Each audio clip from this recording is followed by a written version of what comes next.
Ladies and gentlemen, welcome to the Project Egg Show. Today, we have the honor of speaking with Jason Jean. Now, Jason is an incredible individual with an awesome background. Um, he's been in the Air Force, stationed at Malmstrom Air Force Base in Great Falls, Montana, part of the 341st Security Forces Group. After he left the Air Force, his entrepreneurial spirit finally had a chance to break out, owning his own construction company. And he's been involved in tons of different enterprises like nightclubs, hotels, and alternative lifestyle events and cafes. He's really big on giving back to veterans.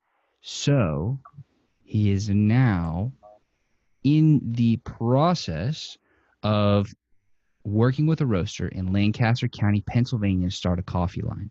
That is called Tattered Beans. Totally veteran-owned, veteran-focused coffee company that gives back directly to the veterans. So, Jason, you've done a ton. I mean, your bio has definitely blown me away to the point where that intro didn't even cover the full extent of your awesomeness and your greatness. Thank you so much for coming on to the show. Hey, thanks for having me. I'm definitely unique. You can say. I'm not shy to jump into a business that I've never done before and be like, hey, let's give it a shot. That's fantastic, man. So thank you again for coming on the show. And again, thank you for agreeing to offer a super secret, very special, incredibly powerful bonus at the end of this show. For those who stick around, whether you're watching or listening, we have a very special gift for you, and it may or may not be involved with getting free coffee. So stick around, and if you skip all the way till the end, I'm gonna know, and I'm gonna know. I'll find out. But stick around; it's gonna be a great show. So, with that said, Jason, what is your story? Oh, where do you want me to start? Do you want me to give you the business side, the short version, the long version, the all about tattered beans? What do you want to hear? Super long version from the very, very beginning. I grew up in I would say lower middle class. Grew up in the Du Bois Town area outside Williamsport, Pennsylvania, where the Little League World Series is. That's the claim of fame for that area. Grew up in a household. I have an older brother and older sister. I was the mistake of the family, although my mom says, no, you were not. You were playing. I'm like, no one plans a child 9 years after the last one. Unless you were completely drinking something and something was really bad. So I always tell her no mental harm done. My dad was a welder, extremely hard worker. He was my hero growing up. I didn't really look at a lot of sports figures or anything like that as my person I looked up to. It was always my dad, and his work ethic. So I got his work ethic. And my mom was a hard worker. She worked in a factory. She was at times a stay-at-home mom, and they provided the best that they could for us. We didn't really want for anything. We didn't really ask because we knew what we were given, and we were appreciative for that. From there, I was your typical jock in school. So I applied myself about 1/10 of what I should have. I was a major pain in everyone's ass. And you're going to get the straight truth from me. I mean, I did some, amazing stuff in high school. I led a sit-in, our senior year so that, that we could wear shorts because we couldn't wear shorts.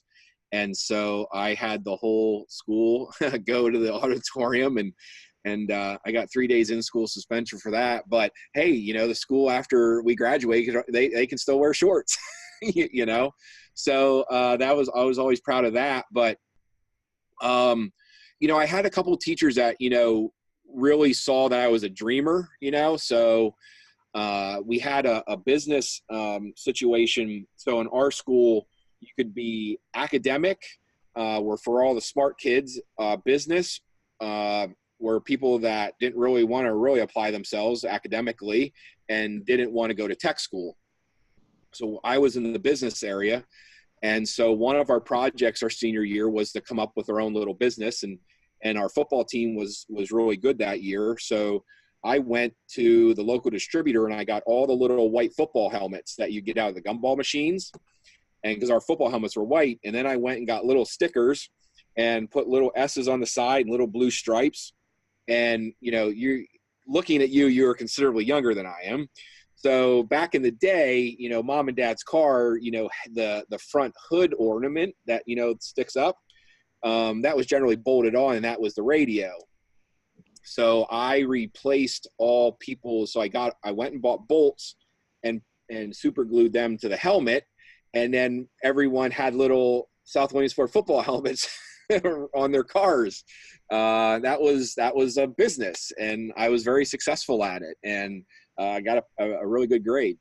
So that was my real first entrepreneurial experience.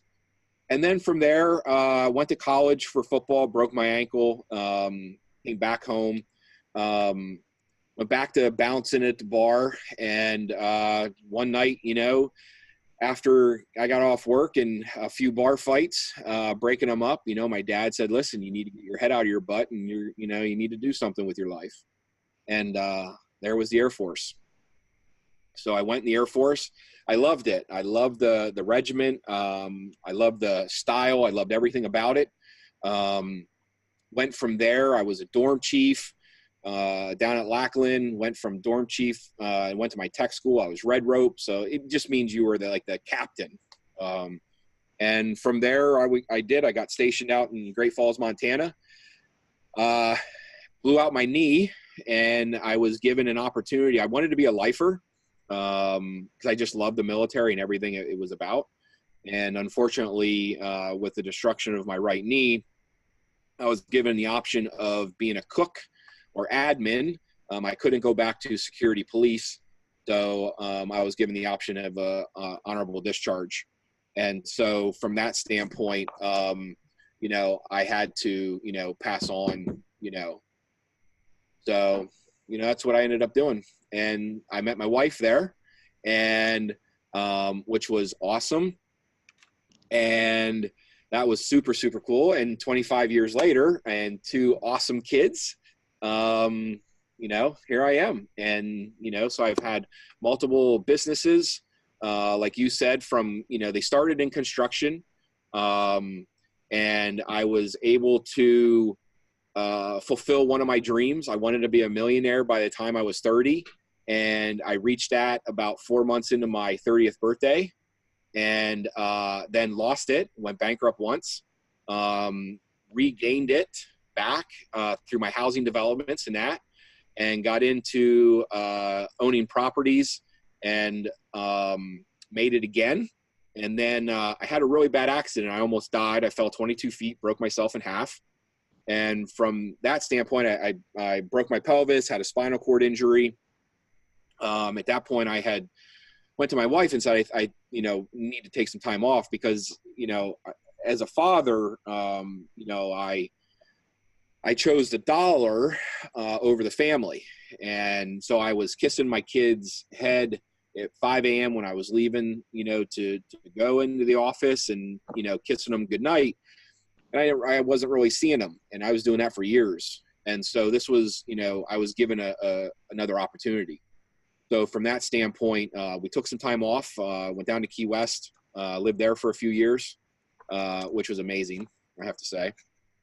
And then got into another lucrative business, doing large events, and, got back up on top, and lost it again, and there, I had a few attorney issues, that made a few bad decisions for me, and that I learned from. And so I now say that, making it the third time is the best, so what I've learned, through all those ups and downs and being 47 years old is, I've always been the dreamer, and I've always had the ability that my wife has always had the security of a job. And she's never wanted to work for me, no matter how much I've asked. She loves doing her job. And so she's always allowed me to take those chances. And when I take them, they're big. You know, I don't want to do anything small. And from that standpoint, it's, you know, you either make it or you don't. And, you know, a couple times, again, I had some bad information, and you learn from it, and you know, pick yourself back up and you dust yourself off. And then Tattered Beans came along, and I was diagnosed with cancer in September. And so I closed my cafe, and it had a coffee company already attached to it that we had come up with. And from there, you had spoken to Amanda, and you know, she's like my personal assistant, my right hand of, you know, things that I own. And I said, listen, I think I really want to rebrand this, and I want to do something for vets, you know, because we had done stuff for homeless vets through another company. And so she got me all the numbers, you know, we compiled everything. And I looked at what gourmet coffee is being sold online for, and said, okay, we were previously selling our coffee at $8. Let's raise it to $12. And we'll give that $4 directly back to veterans on our website. So at that point, now I had to build a website. And in order to do that, how we do that is we take the veterans and active duty and first responders now, and they're the actual products. And the coffee is a subproduct.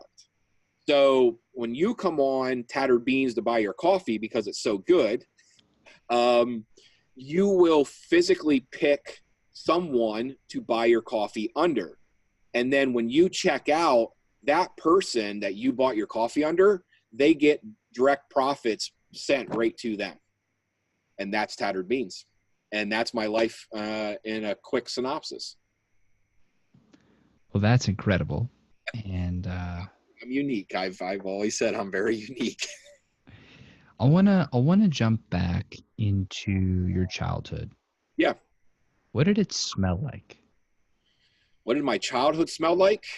Well, we lived, the Boys Town was on the side of a mountain, a little bit up off the river. So occasionally we would get the smell of the Susquehanna River. But, you know, it was, you know, my mom cooked. So I always remember having food, you know, all the time. It was, back then it was, she would make like toasted bread with just mayonnaise on it. And that was like, you know, that was the best, you know, back then. So yeah, I mean, it was always food. My dad loved to cook. So he would always, when he wasn't traveling for work, he would come home and he would make, you know, something special. He always loved to make, you know, homemade egg rolls and stuff like that. So he loved to, you know, do stir fry and stuff. So yeah, I would have to say, you know, my childhood grew up smelling like food and all different kinds. Why did you say that your father was the biggest role model for you growing up? Because he wasn't around a lot. So back in that particular time, the nuclear power plants were big, and they were just being built. And so he was a welder, he was a steam fitter. And so the union, you know, that he worked for, he traveled a lot. So he was either up in New York or New Jersey or, you know, wherever the job took him. And in some cases, you know, depending on what part of the job they were on, they would work 7/12s. So I don't think that there's a better role model than somebody that's willing to work 7 days a week, 12 hours a day, and to supply, you know, to supply an income for their family, and to have to feel that, you know, you can't be at things, you know, birthday parties or a baseball game. You know, there was a lot of baseball games that my dad had missed, that I certainly don't hold against him, comparative to, you know, what I think some people do. But from that standpoint, he was my role model. So I didn't look at, I might have looked at a sports figure. So like when I was growing up, I wanted to be like Eric Dickerson because I wanted his face mask and his number and, or Walter Payton, things like that. But I didn't look at them as my role model. Or like I wanted to be a catcher like Thurman Munson, things like that. But my dad and my mom, they were my role models for their work ethic. When you were going through and building all of the different businesses and you had your ups, you had your downs, it seems like you built many successful organizations and had a lot of successful ventures. What do you think was the common thread between the success there? Like, how did you, I mean, a lot of people struggle to just get to success once, but you've done it multiple times. Like, how did you do it every time? Don't quit. It's easy. People, and again, so when I was building them, we didn't have the impatience that we do now. I mean, look at our cell phones. I mean, you're constantly on it and you're expected to answer a text or a phone call right then and there, whether you're at dinner, your kid's game, or something like that. You got to remember. So I started back in 1996, I think it was 96 was my first business. So, back then they didn't even have the bag phone yet, so so when people were making phone calls, like you were getting done and then you were coming home and then making the phone calls to schedule your next day's meetings. So you were able to work all day and accomplish a lot more comparatively back then, to whereas now I have to split up my time into a lot of smaller projects, to get everything done, in the day. And then I have to learn to turn things off at a certain time. And I'm still learning that at times. So, even with Amanda, I try not to text after a certain time or, I'm up at 4 a.m. I know she's not, so I'm trying not to like send that text like, oh my God, I got this idea. And I'm like, I'm so excited. I want to, text something. So, a lot of times I'll send something through Instagram because I know that won't, like buzz her phone or something like that, just in case. So, but to back to your point, I would say I made it because I didn't give up. When things were bad, certainly I had my down days and I might have just sat like a zombie and just let my brain decompress to recharge. But I knew that, as long as I was above ground, I could work that much harder the next day to try to make a new deal or, to grow something or go get another job or, work on another business or something. I knew as long as, again, that I was above ground, I had that ability. So a lot of entrepreneurs now that I talk to and mentor, I'm still like, they want everything now.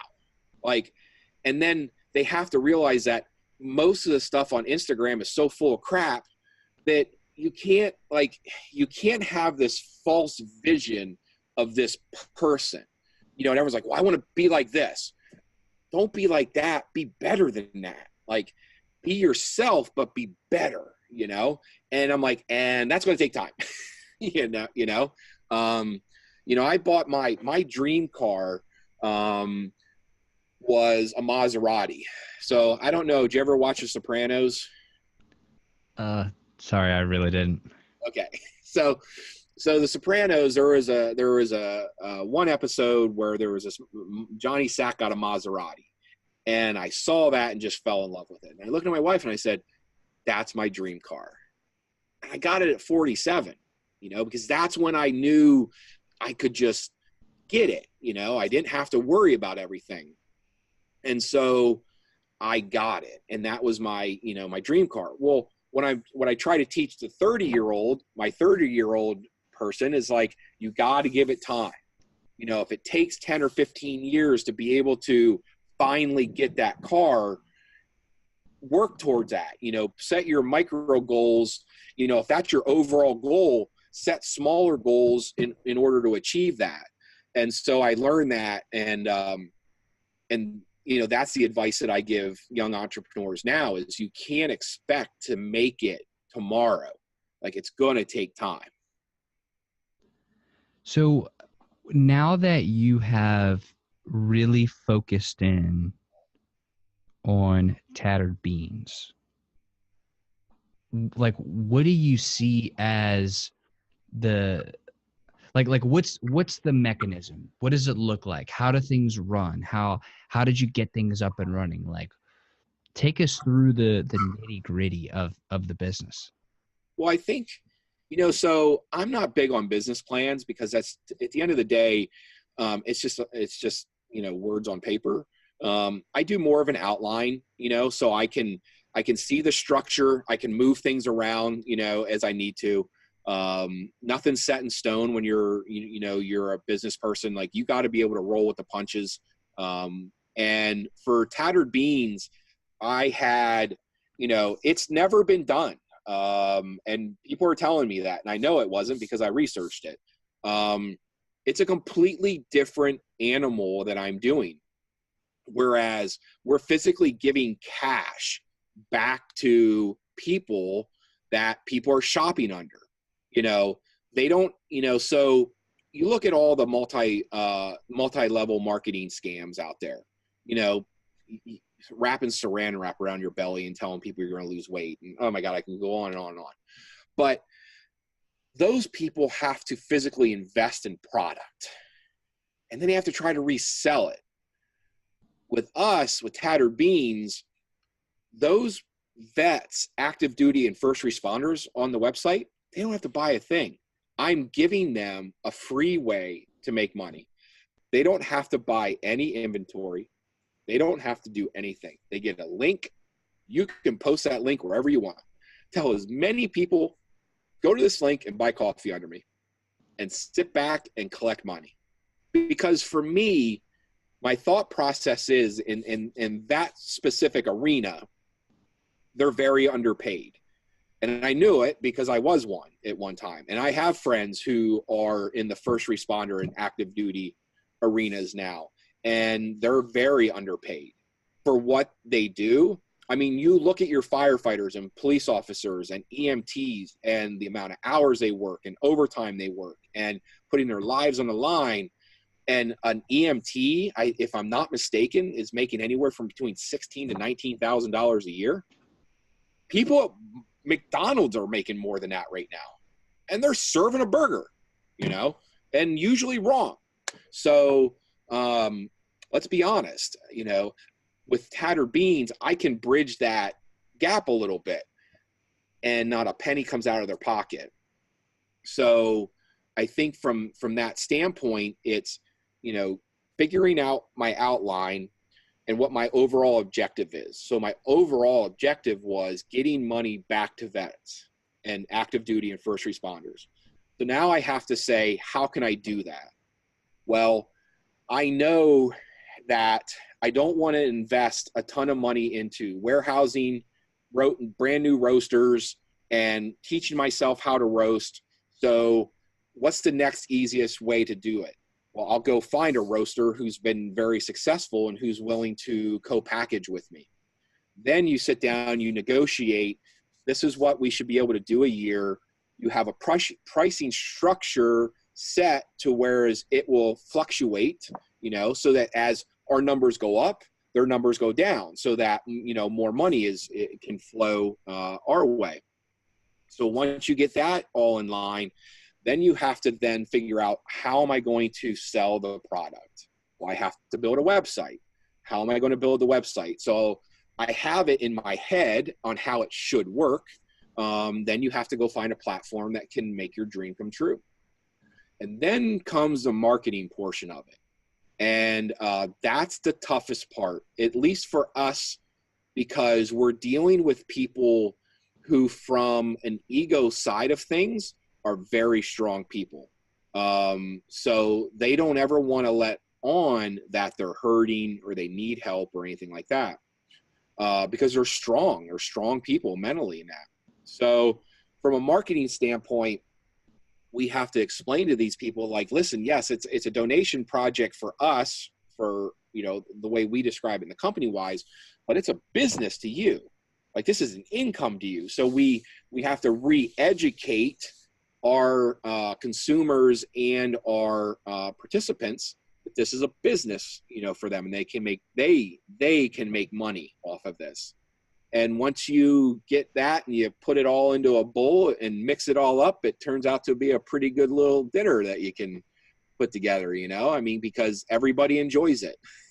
You know, people are buying coffee, it's good coffee, and they're helping someone else out. So it's a feel good, taste good type of thing.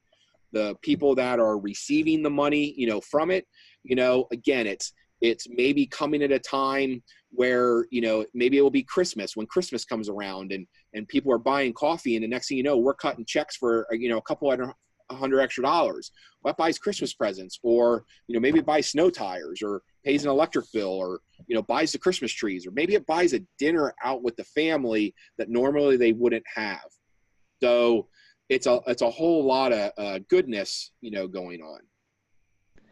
That is brilliant and impactful in society. Like, I truly think you're tapping into something, and I'm sure you know way better than I do, but like that's going to make a huge difference to so many people, because it's almost eh, like everybody needs coffee.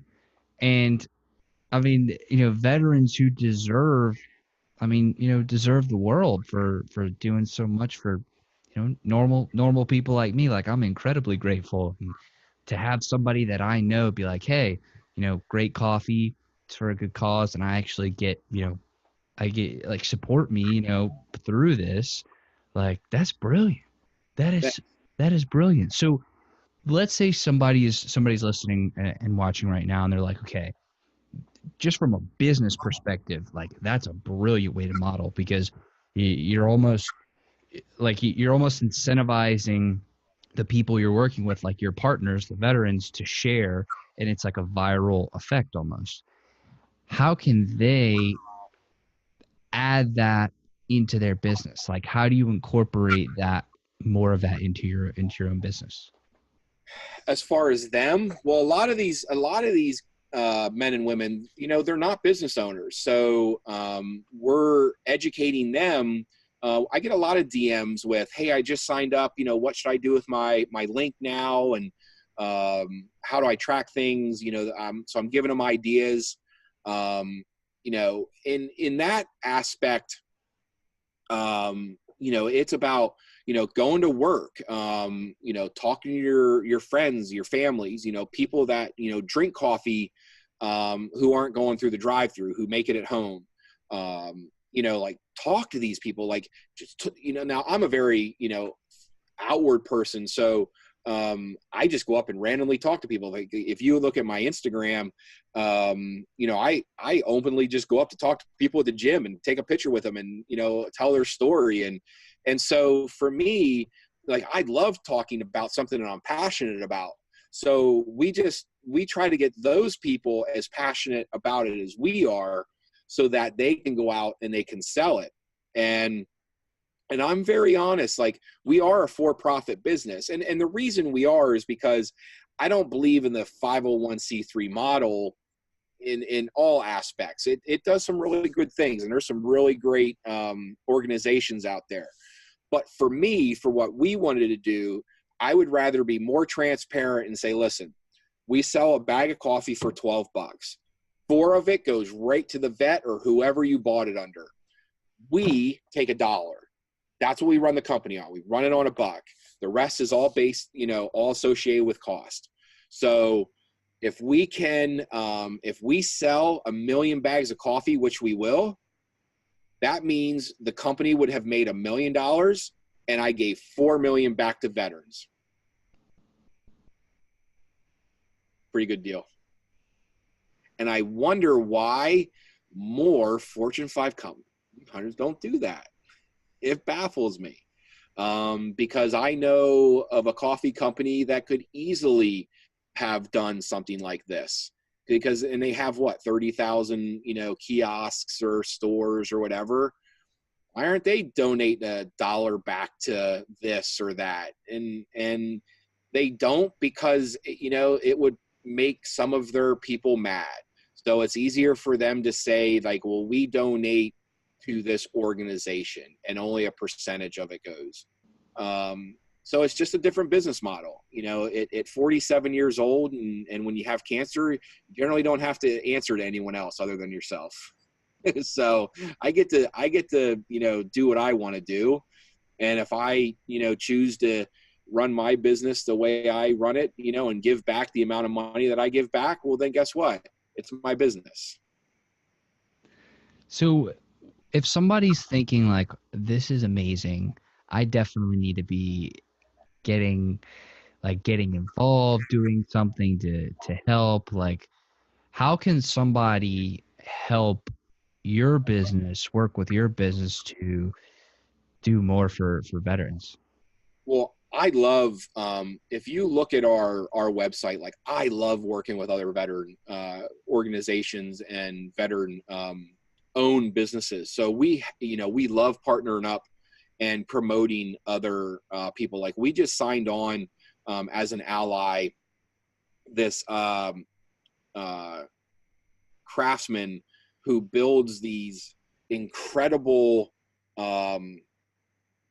I don't want to say trinkets, but like flags and all this other stuff and tables, and he's a vet, but his work is just next level. And it was crazy. And so we had received a message from someone else about him, and I saw his work and personally reached out and said, listen, can I put you on our allies page? Like, I want to get you as much business, because we get a ton of hits on our website.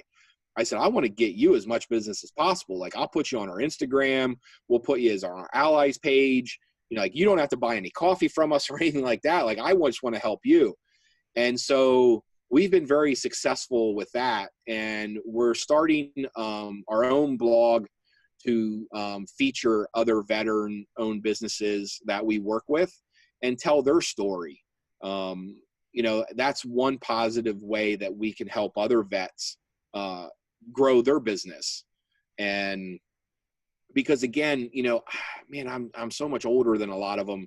So I have that business experience that I can mentor a lot of people. And through, Instagram's really been huge to allow, people to reach out to me, to, DM me, ask me questions.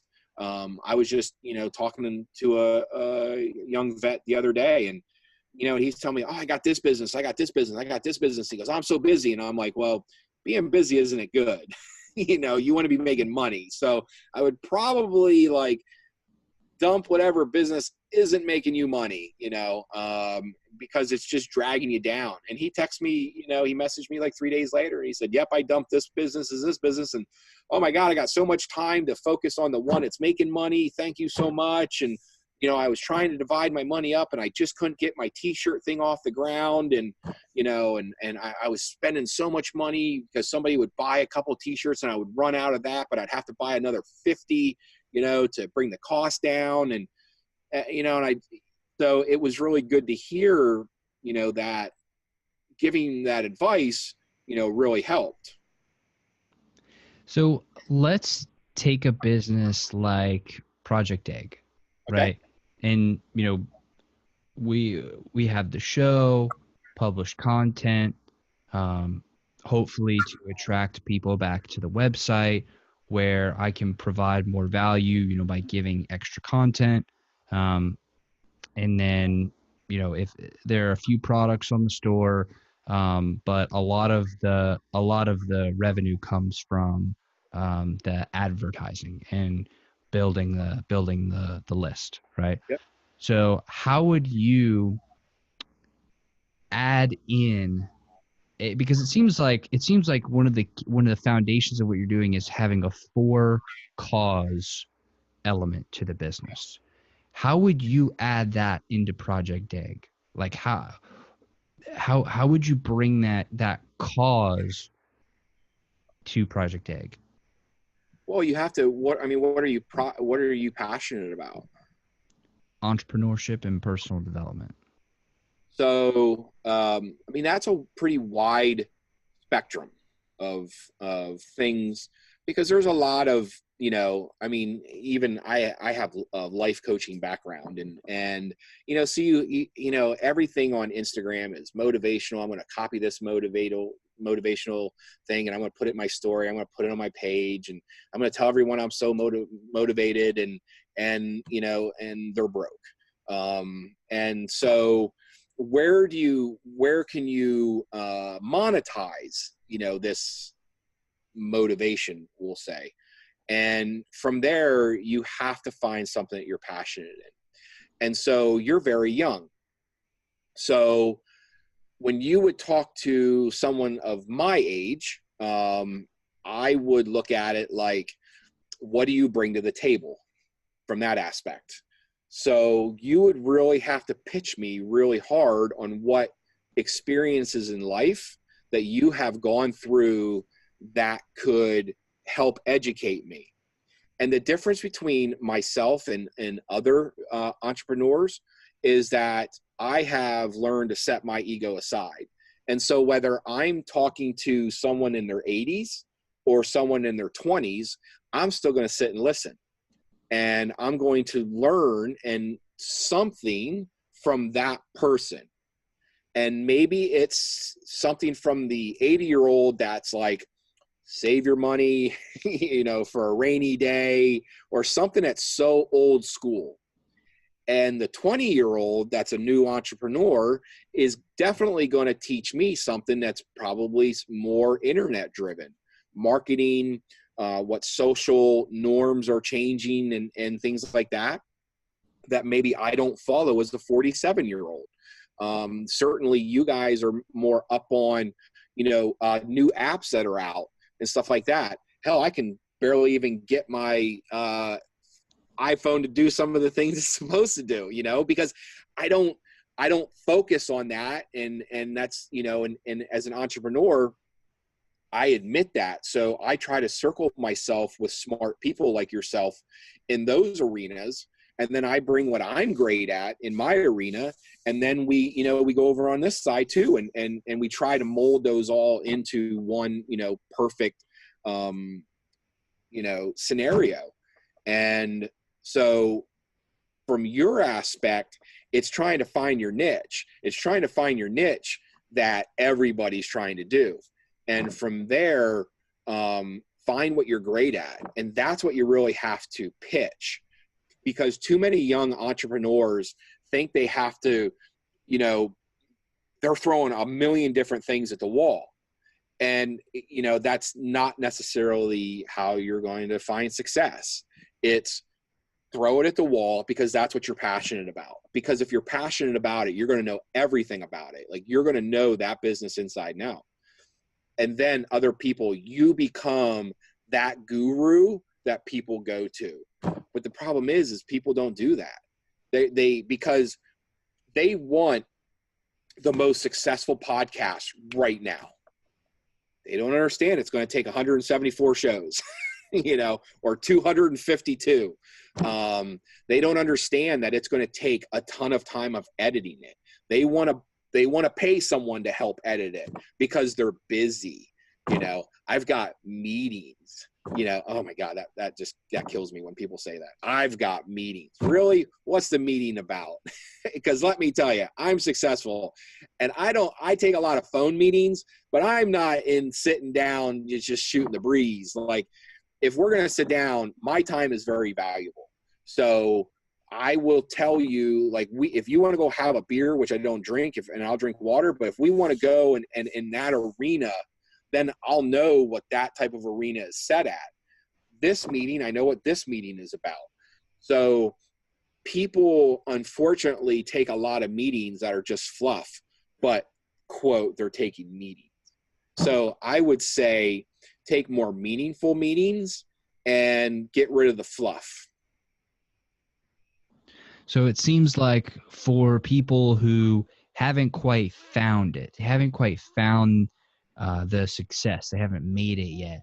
It seems like some of the best advice that I'm hearing is to niche down into what are you the absolute best at? What can you teach? What can you do for somebody?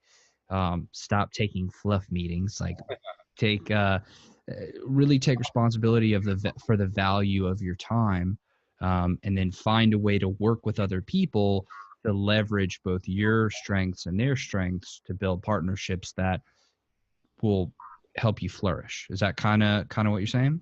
Absolutely. You nailed it right on the head. It's an old adage, but why do you want to reinvent the wheel?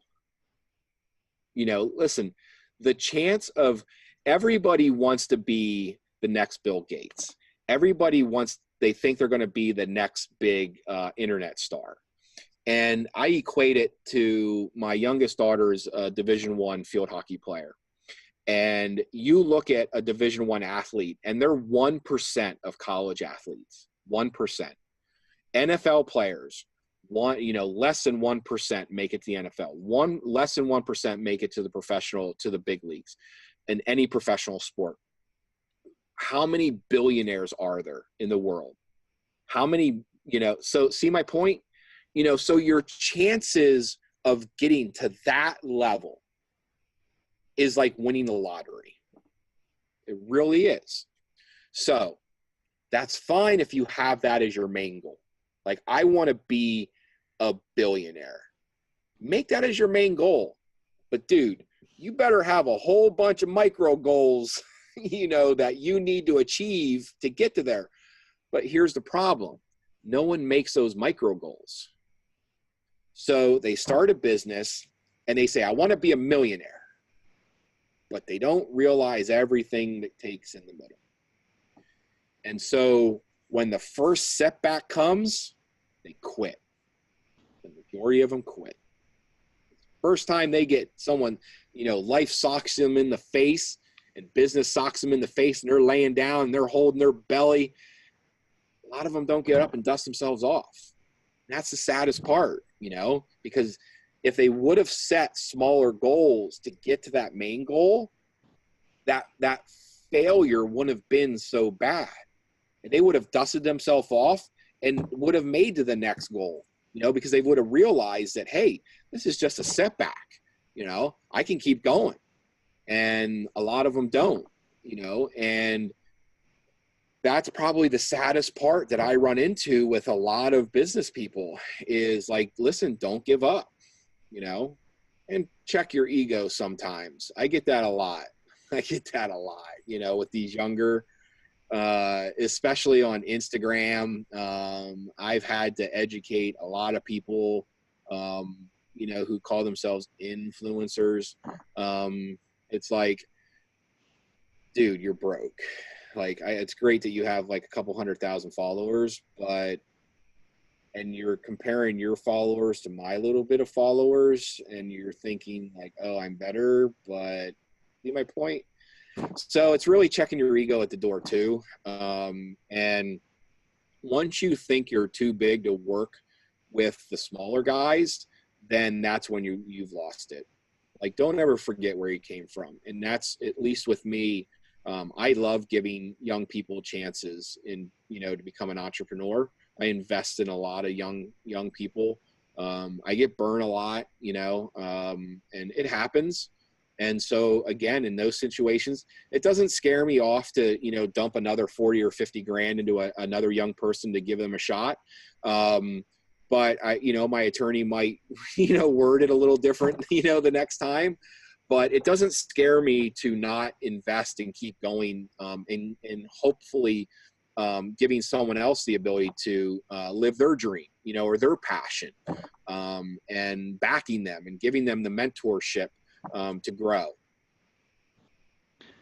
What is your philosophy on developing deep, meaningful, and genuine connection with another person? Oh man, it's funny you ask that. So I'm a super friendly person, until you wrong me, and then I'm not as friendly. But going into every situation, like, I want to be your friend. Like, I just want to, I want to hang out. I want to like text you. I want to be your buddy. And I understand that, you know, a lot of people, you know, don't have that mentality, but I think from a business side, at least with me, like my partners are my friends.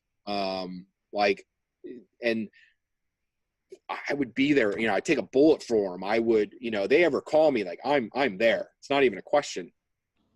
And, you know, from that standpoint, you know, man, I just wish more people thought like that. But unfortunately, again, you know, we get these damn, you know, these damn things, you know, they're just, they're so bad, you know, because they've made things and the realism of friendships and the realisms of business and the realisms of life so fake. And so you get these people, again, you know, so we use Instagram a lot, but any really social media platform, we get these people who have this falseness of, you know, I'm so successful. And I mean, how bad is it? And let me ask you a question. How bad is it when there's businesses that are successful renting out a sports car so people can take pictures with it? How bad is it that a business is profitable when they rent out their plane so people can take pictures in it? Are you serious? Have we really gone to that level of fakeness so that people can put on these charades for people? It's like, oh, I feel sorry for people, you know, because it was funny. I had Andy Foressla had put up something on his Instagram, and I had commented on it today and messaged him and said, man, I was preaching that back in 2006. I love hearing it, you know, and it was about not being liked by 100% of anybody.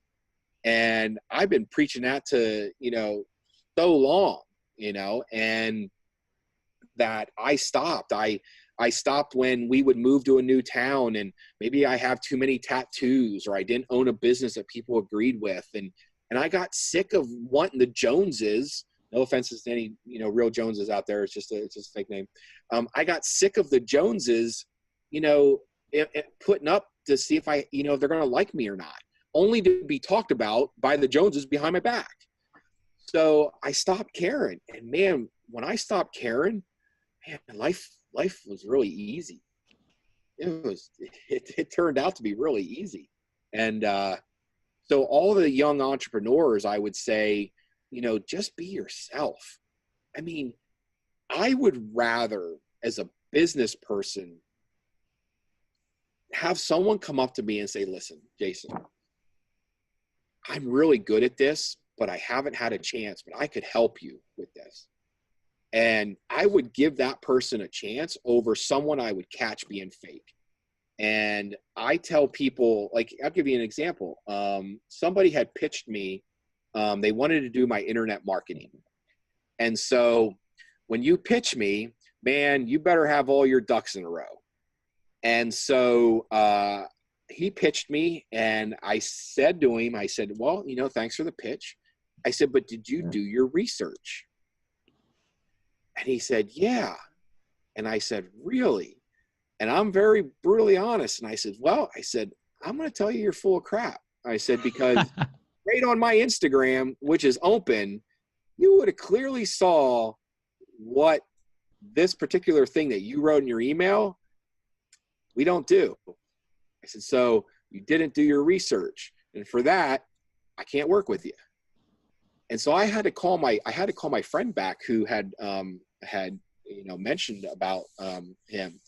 And he said, man, he goes, I warned him. He goes, I told him you were a straight shooter, and I told him he better do all his homework, and I gave him all your pages and everything, and the guy just gave me a basic pitch that he would give to everybody. So he didn't take the time to find out what Tattered Beans was about. He didn't take the time to find out how it works or the different layers of it. And so for me, it was like, man, you could have had a really good deal here in a marketing deal, but you just didn't take that extra time. You just gave me the same pitch that you gave everybody. And I think that's extremely negative for anyone. If anyone's, when people are listening to this, if you're going to pitch somebody, take the time to get to know them and look at their social media, find out the type of person and people they are, find out the things that they like, make the situation personable. That's one thing like Amanda and I talk about all the time is, make your emails personable, make them, the day and the age of the email that is just a blanket email, that's over. People want to know that, who you are and come from a more personal standpoint. And please, tell me what you think. I mean, because that's what I'm seeing the trends with. A lot more people I'm getting on the phone with because they can see me on Instagram and they feel like they have more of a connection to me personally. So they may not send an email to the company or they may not call the company phone, but they'll DM me because they want to hear from me personally. And I love that. I have no problem with that whatsoever. And I answer all my DMs personally. And, so that gives them a feeling like, wow, I actually talked to the owner, or I talked to this guy. And so it's a level of comfort and knowing that, some of those messages, maybe they didn't believe, they didn't like the gun in the picture, or, maybe that I'm, doing something that they don't approve of. And I say, listen, I apologize, but I don't apologize because I know that, I do this for me. This is my personal Instagram. So if I like this is, but thank you very much for your message and, have a great day. And I'm very positive with it. But again, it goes back to, I'm not going to be liked by 100% of anybody. It's interesting you say that people kind of crave that personal touch because, I was just talking to my uncle. He works with an oil tool rental company, or so, I don't know the proper way to say that, but they rent oil tools to other companies. And he's worked there for years and years and years. And he actually got a job from my papa, his dad. And my papa was awesome, man. Like he was a veteran as well. He was the top seller in the company by far. Like my uncle was telling me that my papa was responsible for about 60% of the sales done in North America, which is just nuts. Like in the United States, it was insane. Anyways, what he said was that the critical piece, how he was able to do that, was he made people like him, and he could build that genuine connection. Yep. And he said that he won business. My uncle said that my papa won business every time, not because of price, not because of some technical thing, but because the decision maker loved him and wanted to do business with him and knew that my papa would take care of him. Yep. And that was, I mean, probably what 40, 50, or 30, 40, 50 years ago now that all this is happening. So it's interesting. It almost seems like we've now gone back to that as what people prefer. Maybe we never left. Oh no, we left. When was the last time you could get anyone to even answer a phone call with a company? Yeah, no, I do think we left. I think we become such an automated situation scenario for companies. And listen, I get it because of the bottom line. Again, I get to control my bottom line. So I get if I want to talk to people or not, I take that on. And unfortunately, listen, I get that the bigger companies like, Google can't have an online phone. I can't even imagine what they would be, the things they would get. And I get, some businesses can't. They're just too big. But at least for us, and maybe the size of your Pop-Pop's company that he worked for, back then in that day, people they did business on handshakes. They did business because they liked the person so much. They did business because they knew that if something went wrong and that delivery wasn't there, they were going to call your pop-up, right? Oh, yeah. And he was going to fix it. Whether he had to load it in his car and drive it to them, that's what he was going to do. And you know what that comes down to? Customer service. So not only was he a great salesperson, but he was also great at customer service. And so many businesses have failed at that. Good example, a young man had just, he had ordered a hat and t-shirt online. And it was, it was a glitch in our system that didn't have it unavailable because the stuff's on back order. And so, when he ordered it and it came through, we had to message him, and we said, hey, unfortunately, it's our fault. So we're going to send you some swag for our error, along with your coffee. And then when your other stuff comes in, we will send that also. And he was extremely appreciative, for that. But you know what? That's the right thing to do. And do you want me to tell you why? Because listen, if we keep him as a great customer, and he goes and because he has a profile, and he goes and he sends his link out to everybody, the $3 t-shirt or the $5 t-shirt that I'm going to give to him will outweigh and produce way more from him. But if I'm greedy and I sit there and say, unfortunately, you're going to have to wait 3 to 4 weeks for your product. Sorry about the situation. We'll send you your coffee. And I don't do anything. You really think he's going to really be like, push? Exactly. So too many people don't look at the big picture. And I had the luxury of meeting somebody pretty cool at a very young age. And he said, boys, because he called us boys because we were being recruited for football. He said, boys, don't ever trip over the nickel to get to the quarter. And when I heard that, I was like, yeah, okay, whatever, dude. And from that standpoint, fast forward to my age now, I'm like, wow, that really makes a lot of sense. So in that situation that I just told you, I can't trip over the nickel to get to the quarter. I got to pick up that nickel, and that nickel is that t-shirt. Send that young kid, a couple swag things. Send $10. Give him $10 worth of stuff and apologize. Say, listen, for our error, this is what we're doing for you. And that's the right, and it's not that it's, I'm looking at it from a financial standpoint. It's just the right thing to do. And by doing the right thing, we will gain a friend and a confidant for a very long time out of that. And like, it is the right thing to do, absolutely. But in the long run, like, financially, that makes way more sense to do. Because like you said, you give them the $10 of swag, and then for the next 10 years, that person's going to remember that. That Exactly. person's going to remember that for Yep. sure.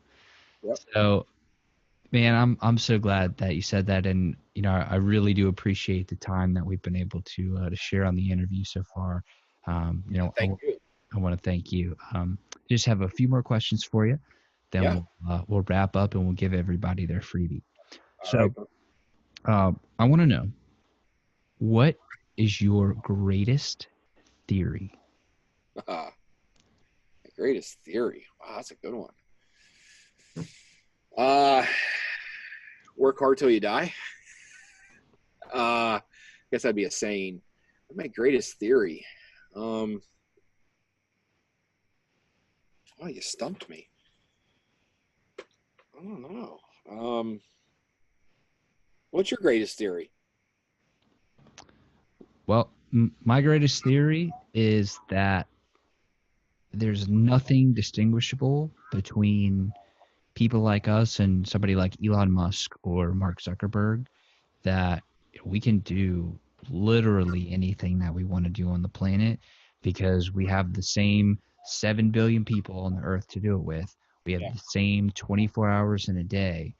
And like what matters is what we do in that day. So like, I mean, it may sound kind of cliche, but I literally think that the only thing that is stopping us from turning our dreams into reality is how much we believe in those dreams, how much we go for them. Well, I guess my theory would be, you live your dreams and you'll conquer your goals. Um, I I had a cheerleading gym, and my kids cheered at down when I lived in Key West, and that was one of my sayings. Because at the end of the day, you have to, if you're an entrepreneur, you have to be a dreamer, and you have to set goals as those. And as you continually to dream, you'll meet your goals overall. And at least for me, I have. Um, I will definitely say I've learned over time, and things that I teach to the young entrepreneurs now is set more realistic goals to start. You're not going to, get your Lamborghini, your first year in business. I mean, I guess you might, I mean, but guess what? You'd be that 1%, that could do it. So that would be my theory is, live your dreams and conquer your goals. Is there anything about yourself that you think is an important part of who you are that we didn't talk about today? In other words, what did I miss? I would think, you got to be honest with yourself. You're younger, so um, my oldest daughter is 22 and she's just had her first child. So I'm a pop myself. And I have a younger daughter who's 19. And like I was telling you, she goes to Wake Forest and plays field hockey. And I think as a parent, and as a lot of your listeners might be younger and beginning into that, the best advice I can give you about myself is you gotta own your shit at some point in time, and so early on as a father, I made some grave errors, the way I parented, and so like I told you from my accident, if I would have died on that day, I mean, what would my kids have remembered? Spending an hour, and I'm not joking when I say this, maybe an hour or two in an entire week, because I was gone Saturday, Sundays, I was on the phone, and, I might have been, home, but I was locked in my office, and I was like, be quiet, I'm on the phone with somebody. And, because I was chasing that 7 digits. And so for me, any advice and for people to know me is that at some point in time, in the last few years, I had to own my shit with my kids. And I had to sit down and apologize and say, man, I wish I would have been a better father. I wish I would have. Now, I didn't miss things. I went to all their events. And out of all those years, I missed one for each of them. And but just be a parent, and I think what's frustrating that I hear so many of these, I won't call anyone out by name, but he's a fairly large marketing or internet presence, but he sits there and says, you got to work 24/7. And that's so full of crap. It's not funny because, unless you're an international company, everyone sleeps at some point in time. And the best advice that I can give on hearing someone else say that is that it's whether you work 24/7, it's still going to take you years and years and years to build that business. So why don't you work like 16/7 or 14/7 or even 7/12 like my dad, and give back to your family?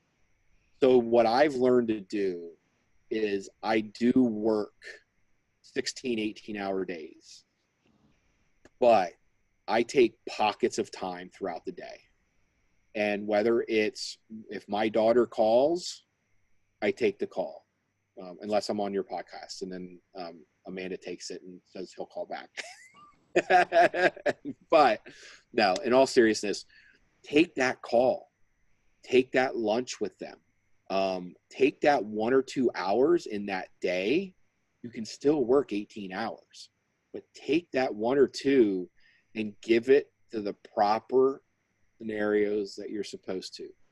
So your family, your family, your family. Because listen, at the end of the day, if you're not happy and you're lonely, that causes a lot of stress. And in businesses, they fail for that, because your mind is you're so focused on the businesses, and other things are failing over here. And when they fail, it's going to cause drama in your business. It's inevitable, right? Oh yeah. So Yeah, why not, what are you gaining from working 24/7? You're not gaining anything. All you're going to gain is failure at other things. And, so there is a happy medium. So you can still work a lot of hours and then fit in other things. You just got to be better at scheduling. So, Jason, I want to thank you again so much for coming on the show. It has truly, truly been a pleasure and an honor to share this time with you. And I want to thank you very much. No, thank you. I really enjoyed it. So, one more question for you, and then let's tell people about the freebie. We've been talking a lot about looking back, and you mentioned a couple of times, what advice you had for younger people. But for me specifically, right? I have the show. I have a couple other businesses on the side, and I'm 24 years old.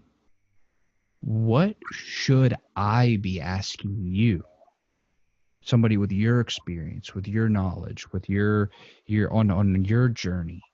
What should I personally be asking you specifically that I just wouldn't think to ask? You know, um, you know, I think all businesses are basically the same. A lot of them. You might be making widgets over here, and one might be a restaurant and all that, but all businesses ultimately all have common denominators. You got to have a good work ethic. You got to generally have a really good personality. Your most successful people are dreamers, and they will put in whatever they believe in the process, and they believe in them, and they believe in what they are doing. And so my advice to you in your success is give it time, because you are in that generation of people, and not necessarily you, but people in general. They're not used to having to wait for things, and they go and do stupid stuff thinking that they'll get more followers and things like that. And for me, I've learned that give things time is of the essence. Like, that is so important. Like, you have to get things done now, but you have to understand the things that you're doing now is going to take time for your success, in the future. So just time. And I think you guys look over that too much. And you expect, why am I, good example, why am I only getting, I had asked this to Amanda, we made a joke, because I had one picture that got like 1,600 likes, and I had another one that had like 400. Like, why? And the thing is that you have to learn to control the controllables, right? The things that are out of your control, which is social media, You can't control that. So what you can control, though, are boots on the ground. So keep working with, people like me and the next person and the next person, and you'll gain a few more followers from me and the next person and the next person. And you keep doing those things. And the next thing you know, you will be, you're going to be huge. You're already successful, but you'll even be more successful. And people forget that. So they think by, as you and I had talked earlier, those numbers, of followers or likes or comments. Listen, it's not controllable. You don't control that, people. Instagram does, Facebook does. And if you're, what are you going to do? Pay $35 for every boost, and that's just going to boost technically to your same people. It's not like it's sending it to new people. It's just sending it to the people that already like you. But that's how they make money. So it's not a controllable, right? We can't control that, but you can control, going out and going to the, the local pub and handing out your card and say, hey, have you ever listened to my show? I do a podcast show. And being confident that you could go up to a random person and give them a card and say, hey, listen to my show. I'm pretty cool. It's a pretty cool show. Are you an entrepreneur? Start talking to somebody. But how many people do that?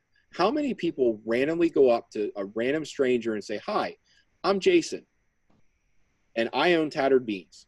And Tattered Beans is this. I do it every day on my Instagram. That's awesome. I go up and I introduce myself to someone completely random, and I make a new friend. So when I walk in that gym or I go somewhere, I know somebody. And here's the funny thing. We were down at Wake Forest, and my wife and my daughter at Target, and I didn't want to shop with them. So I'm sitting in the parking lot, and there were 2 police officers there. And so I got out of the car and walked up to the guy's window and knocked on it. And he turned and looked at me, and he put it down. And he goes, what? And I said, so I put my hands up first, and I said, this is going to be really random. I said, but my name's Jason, and I own Tattered Beans. It's a veteran-owned coffee company that we give back to veterans, active duty, and first responders. Can I talk to you about it? And he looks at me and goes, okay. So then I shook his hand, and then I sat and talked to him for about 45 minutes. And, I explained everything, and he goes, I definitely, when are you going to be back down? So he has my number now, and now we text, and, so I'm, but here's the thing, out of sight, out of mind, he still has to get, signed up on the website.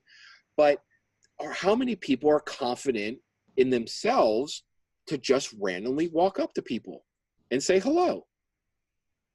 Hell, I don't even know half my neighbors around me, but back in the day when I grew up, everyone was outside and you were playing with the neighbor kids and you were doing all this and all the neighbors knew each other and, you had the neighbor block party but that doesn't happen as easy now. So my advice for you would be to give it time, but be super open as a person and just randomly go up and to talk to people and talk to them about you and then let them talk to you about them.